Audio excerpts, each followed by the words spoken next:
Black Magic Woman podcast acknowledges the traditional owners of the land we have recorded this episode on. We also acknowledge traditional owners of the land where you, the listener or viewer, are tuning in from.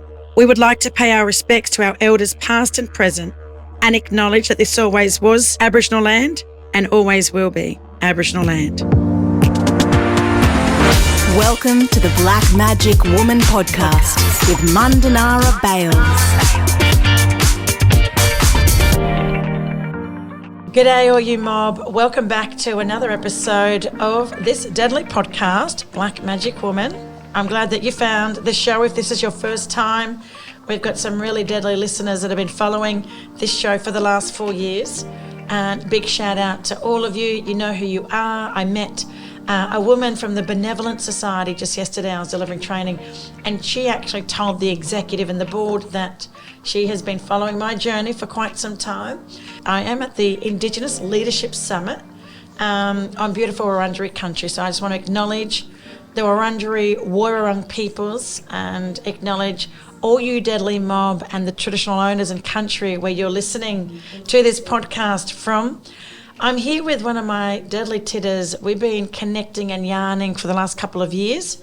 I first met Deanella Mack through my sister Yarika, so thanks for the connection, my tidda.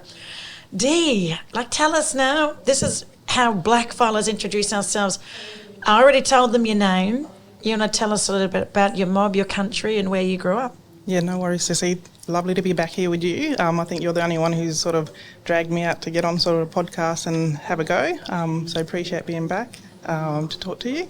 I'm from Central Australia, Alice Springs, so my mob is Arrernte mob.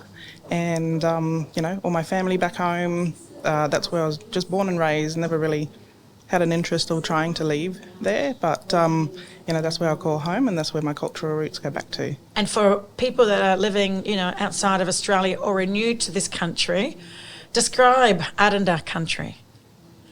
Arrernte country, people think it's a real desert, no hills, no trees and things like that, but we definitely have hills and trees and all the like. Big difference in the desert is that, we got rivers, but they're usually dry. Creek, riverbeds, and but were they always dry? Yeah, it's a dry country. Yeah, very dry. So big difference to be around a lot of water on this side of the country, and appreciating that while I'm here. So which way now in terms of your mum? You got family? Tell us about. Look out. I got my mum. She raised me, and I grew up, with my grandparents on my mum's side. So Don Mack and Jean Mack. His full name's Donald, but we call him, Grandpa Don. And they were really big sort of influences in my life growing up. Just steady, always there, really had created this really nice home life, a very sort stable. Of very stable, and I think that really has influenced my journey in terms of how us as Indigenous people have gotten through the challenges that we get to face. So I've been really blessed to be able to have that really good stability in the home from my grandparents, where my grandfather is from a place, and he was born northeast of Alice Springs on Arrernte country. His mother's Kadich, so further up north just of there, and my grandmother, she's further west of Alice Springs, so Arrernte from that way. And we live at the moment out on, or where our community is about 20 odd k's west of Alice Springs on our Aboriginal land trust, from where my grandmother's got ties and roots there. Wow, so you come from a big mob, big family. Yeah, my grandmother's youngest of 8 children. She's passed away a long time ago, but she was the baby, and I was very blessed, obviously, to have her in my life. And I guess for me, the experiences from our elders and how they're able to inform and shape our lives when you're growing up, but not really recognising it at the time. But when you reflect on it, you can see sort of what led them to be who they were, and then how they've actually helped shape you to lead you who you are. So when you get a bit wiser and you mature more, still doing that.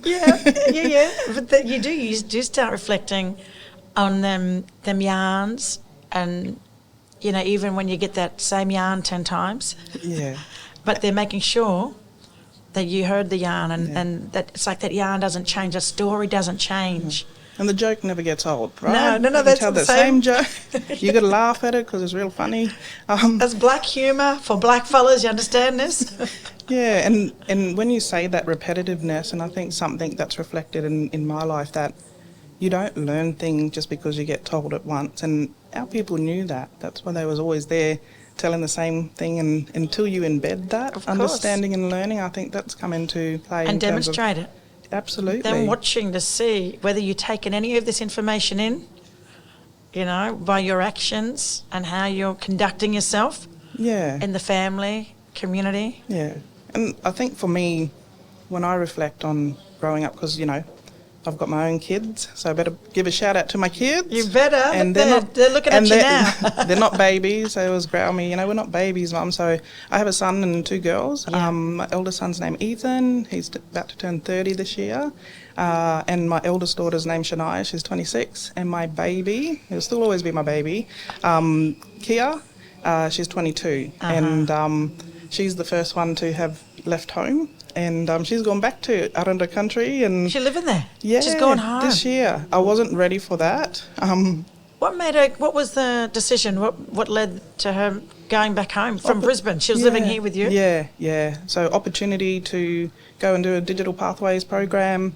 Ended up having an opportunity to put in for a cadet journalist role, and she ended up winning it with Indigenous Community TV. So she's really absolutely enjoying a different perspective on home. I know Alice Springs, you know, has been in the news and has a lot of bad sort of publicity, but there's some really great stories in our hometown that a lot of the rest of the world or the country don't actually see. Yeah. And, you know, focusing on those good news stories do really well. Yeah. And people There's- just miss that There's if you're like not from there. for every one bad story, there's 100 good stories. Absolutely. Yeah, my sister. And she's very passionate about wanting to share some of our mob stories to the rest of the world. So I'm really proud. I'm loving this for her as a young 22-year-old to actually go, you know what?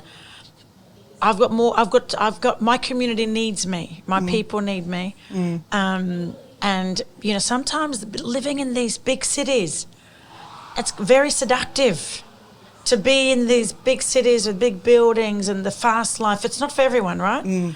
But for our young people that are coming from remote community, this could be, you know, this could be for them. They might say, hey, I love this lifestyle, but it's not for everyone. So she's 22, she's gone back home.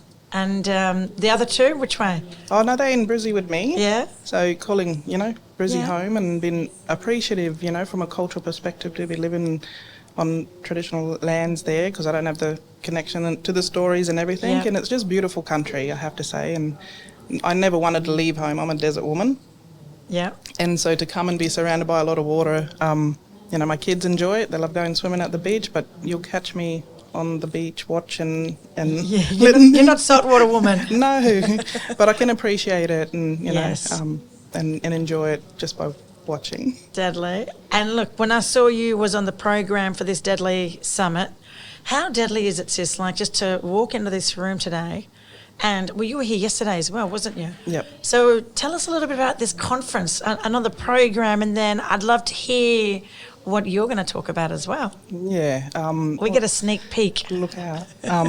Yeah, no, I got invited to be a speaker at the summit, and, you know, normally I don't do a lot of the public speaking. I love the one-on-one and that real intimate stuff that Yeah. you get to do, and you'd know through your work when you're in a room with somebody, and, you know, this is just a different style of sharing information as through, you know, media as this, but I put my hand up to give it a go and to come and share some of the, I guess, the lessons I've learnt through the journey I've had throughout my career, what's worked, what hasn't worked, and to be able to share that with anyone in the room, whether they're Indigenous or non-Indigenous, and let them take what resonates or might work for them, or, you know, if what I'm saying isn't for you, then just, you know, put that to one side.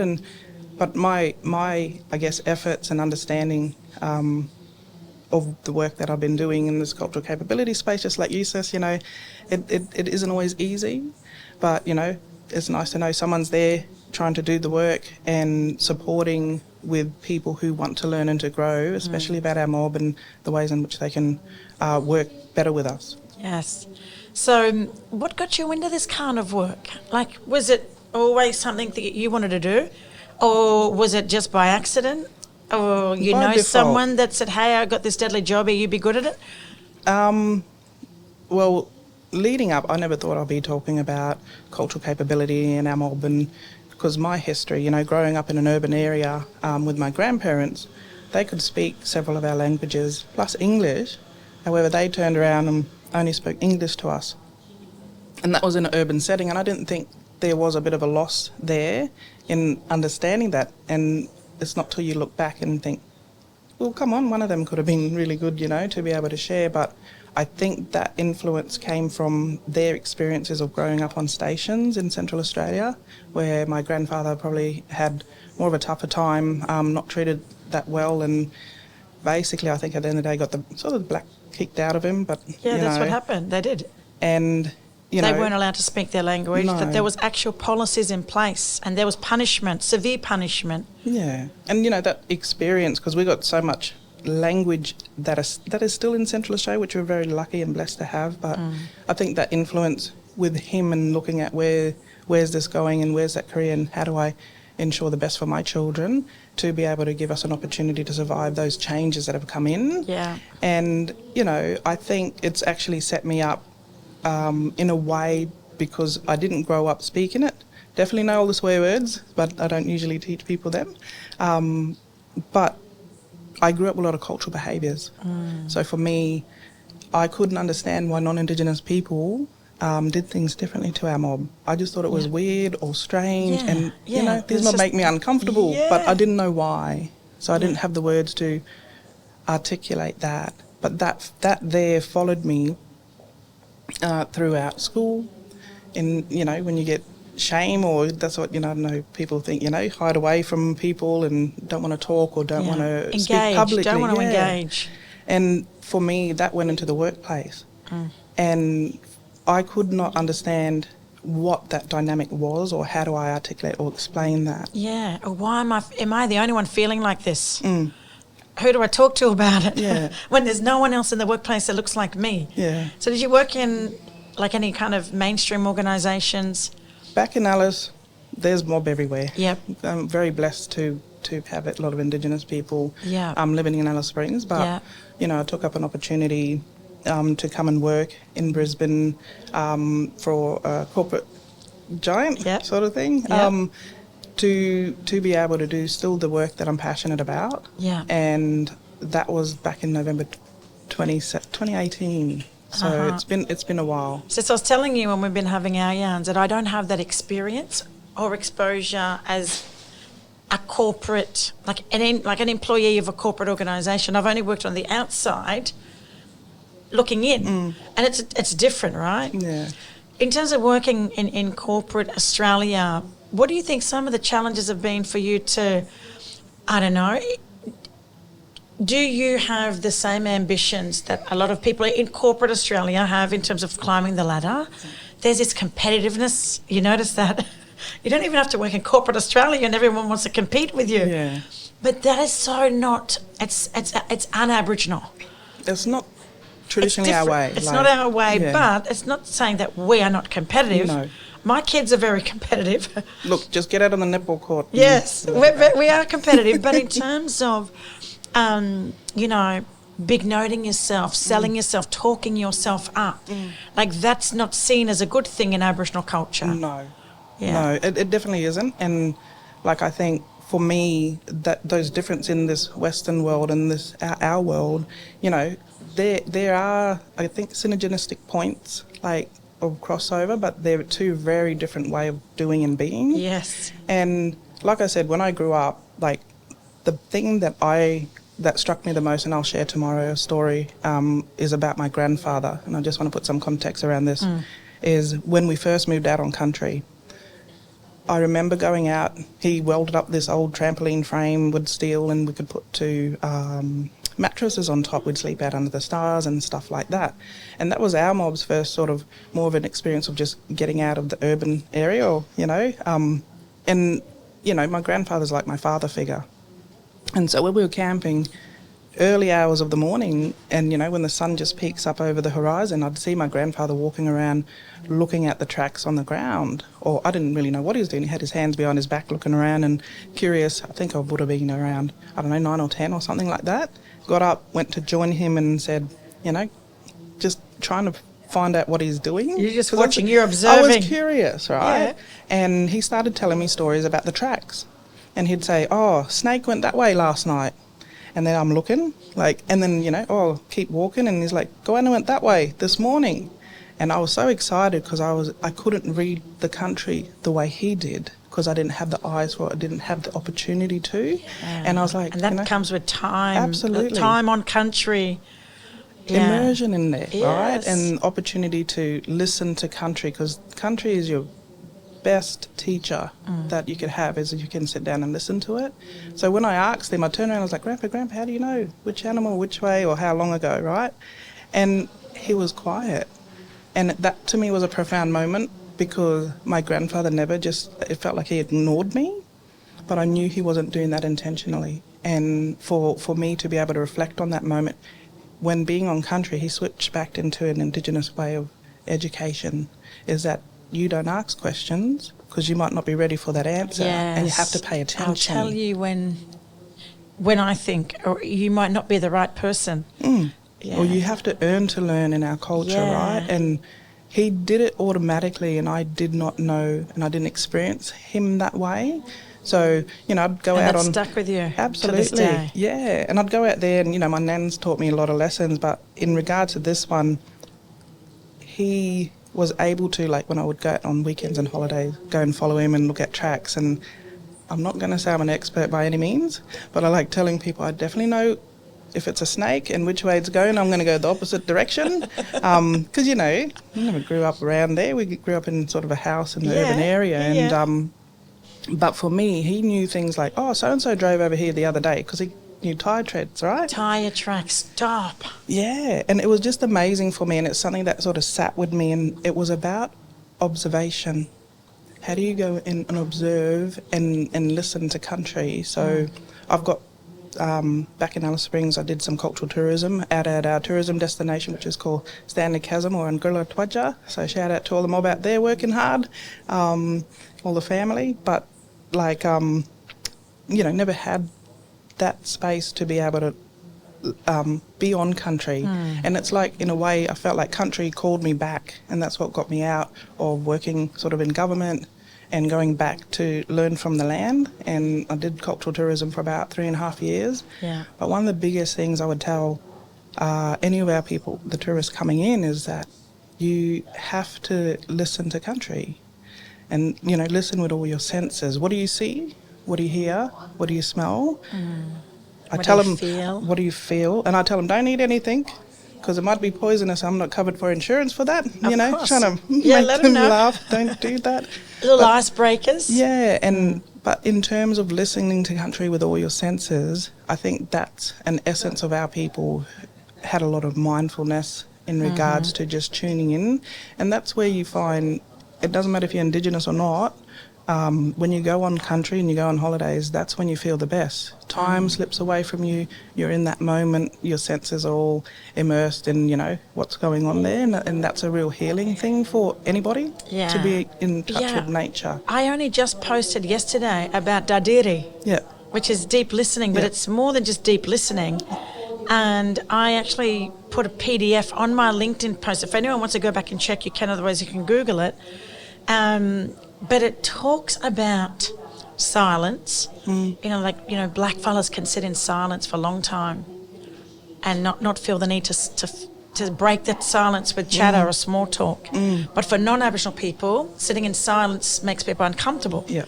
But silence is this great teaching tool.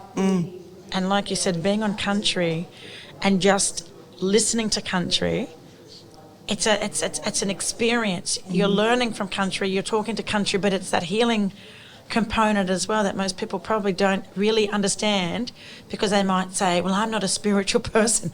You do not have to be a spiritual person to just take your shoes off sometimes and put your feet into the grass or on the not bitumen. Could be dirt, red dirt, could be down the river, could be, down the park, could be in your backyard. Yeah. You can actually recharge your batteries by taking your shoes off. Yeah. Like I had a yoga teacher tell me this. Yeah. He says, do you ever go outside or take your shoes off? I said, no. You got kids? I said, yeah. Do you take them to the park? Yeah. Do you take your shoes off at the park? No. He says, well, when you go to the park next, I want you to take your shoes off. And he got me to think about whenever I take my kids to the park, that's an opportunity for you to switch off and recharge your batteries. Absolutely. So we don't always have the opportunity or the privilege to go back to country, but country is everywhere. Yep. And that's what I talk to people about being, far from my country as well. You're even more further than me, but I still feel a sense of comfort, even on Yagara or Kabi country. And I only feel that comfort when I take my shoes off and I do sit, and I don't always practice silence or mindfulness. I've got a busy life, but I find myself, feeling like I'm slipping away, like my problems, everything's gone for a moment. And then I go back inside, and then the mobile phones. Yeah. So tell me, in terms of, this is an amazing summit. Are you looking forward to hearing anyone else? Did you see the agenda? There's like 2 Amazing days agenda. of speakers. Yep. You did an amazing workshop last night. Was it on sacred? Oh, it was yesterday. So Yesterday? one of the master classes, and it was on sacred leadership. Yeah. Can And you just- share with us a little bit about this sacred leadership, or what? Well, was it what I- women's business? No. No? It was spread across. So for me, really resonates with an Indigenous way of leadership in terms of the collective responsibility that we all have to move forward, and whether or not you're working from more of an your ego to understand leadership in terms of, this is my title, you have to do what I say, in comparison to, I guess it's I more, sit in this hierarchy. yeah, and as opposed to, I think what I could relate it to is more of like the servitude leadership. What am I here to do as a leader? Because that is a responsibility, and how do I ensure the right information that I'm helping you to learn and grow for that succession planning, which our people had for many generations. And so for me, that was a really nice, I think, refresher in terms of that, and did some meditation and some things to reflect back in terms of some of the things we carry from childhood that may be playing out in the workplace that you can actually identify to try and work through. So it was a really good session, and I think very powerful, especially if we're going to go back to an Indigenous way of leadership in this country. And I think that was really established really well with Stan Grant this morning when he spoke. Oh my goodness, like that energy and that essence of that 100% responsibility that he said, what is my role in this, as opposed to pointing the finger and blaming others, like they didn't do this person didn't do that. And, we get caught up, and the story might be so valid to the point where no one can argue that you experienced something not good, but it's how you respond to that situation as opposed to react. And that comes with a certain level, I think, of emotional intelligence, which it can be hard because you just feel like, hey, I didn't deserve that, or they should have done this, and I was right, they're wrong. But really loved the message, strong messages that he had in his opening speech this morning. It just resonated with, I think, the themes that were coming out of the last 2 days. His actual keynote, I put it on LinkedIn like straight away, sis, and I showed you a little quote. And I'm going to share it with our listeners and our viewers on YouTube. So the keynote that Stan Grant delivered, the title was Healing and Paving the Way for Progress, Moving Forward from the Voice. So for people that are not really familiar with Australian kind of politics, there was a referendum last year that only 6 million Australians voted yes, and 60% of the country voted no, for Aboriginal people to have a voice, in the Constitution.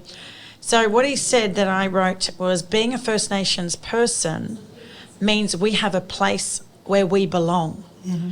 And that sense of belonging, as a black woman, as a black fella, I've always known where my mob was from, and I've always had this strong sense of belonging that a lot of non-Aboriginal people, they don't have that. But if they were embraced and welcomed into community by a local mob, they will know where their place is. Yep. And they will feel that sense of belonging that Aboriginal people feel. So it's not too late, you mob. But look, I'm really looking forward to the next couple of speakers. So my sister Dee, I just want to say thank you for jumping on this podcast and just sharing a little bit about, you know, your mob and sharing those stories of your old people. Yeah, no, thank you for that, sis. I really appreciate it, and sort of just want to leave it with you and the audience in terms of that skill to observe with the grandfather.